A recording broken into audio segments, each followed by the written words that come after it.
The definition of L to me is a lesbian, a girl that likes a girl and sleeps with a girl. G means glorious. G means when you're attracted to somebody of the same sex, generally you know as a child, you're born gay, as they say. My definition of bisexual is having the potential and the capability of being attracted to either sex, either gender. My definition of transgender would be just someone who they were born one sex, well, they were born a sex that doesn't align with their gender identity. So, yes, I was born female as my sex, but I identify as male and feel that I am male.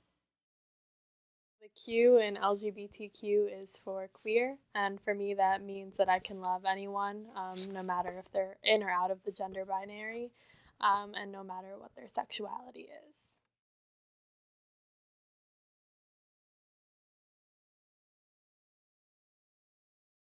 The mayor at the time, Jason West, performed some of the first LGBTQ weddings. There was a big ruckus about it. The weddings came off without a hitch, but a group of people decided we need a community center here to support our community. And that was the birth of the LGBTQ Community Center.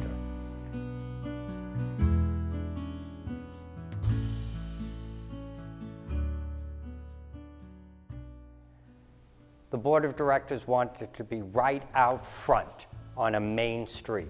And so here we are in beautiful uptown Kingston, right on Wall Street. The center is a welcoming place for anyone to come, and I encourage anyone who wants to be part of it to come volunteer, participate, support us, come hang out, come read the books, come talk to us. The more of us involved in supporting the center in whatever that means, the stronger the center is, and then the more outreach we can do all over the Hudson Valley.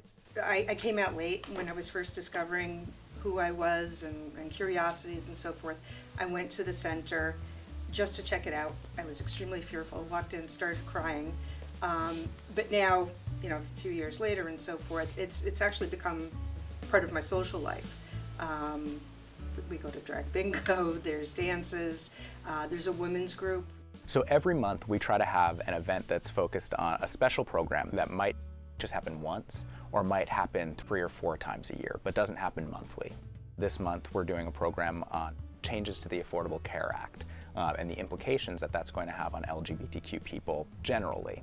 We try to do a program on health, we try to do a program on political advocacy, and we try to do things that are really fun for folks. I think for a lot of people, it's very difficult to take those first steps when you may be coming to terms with your sexuality or your sexual identity. And someone might not be ready to actually walk through our doors. So we have an information and referral line, which we receive 700 calls a year, actually over 700 calls a year, from people in the community that may be looking for support, may just want to talk about their struggling with their sexuality, and we're here to listen, offer support, and also provide referrals. So we get a lot of calls, often also calls from parents. My son came out, and I was perfectly fine with him coming out. I had no problem. He's gay, and that's cool. That was always, he hates it when I say this, but I always sort of had a feeling he was, but until your children come out to you, you don't know. So when he came out, I was fine.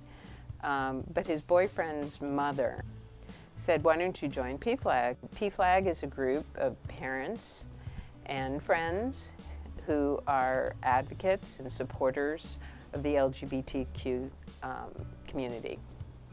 The political climate has unleashed an acceptance of hatred or violence or bullying of people who are different.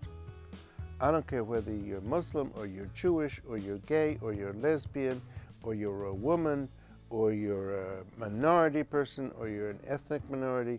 All of a sudden it's acceptable to say negative things to people like that, to treat them poorly, and to almost abuse them. And I'm scared because I really believe this is a great country and we have a lot of acceptance and tolerance and celebration of diversity in this country. And we've really built a place where we honor everyone. LGBTQ people have always been on the margins of society, and what we constantly advocate for is for our voices to be lifted and upraised and highlighted, because they're critical for a fuller conversation. Sometimes I think through negativity people do come together, or through adversity. It's also brought more people to the center who want to volunteer. People are looking to do something. This is a place for people to come together.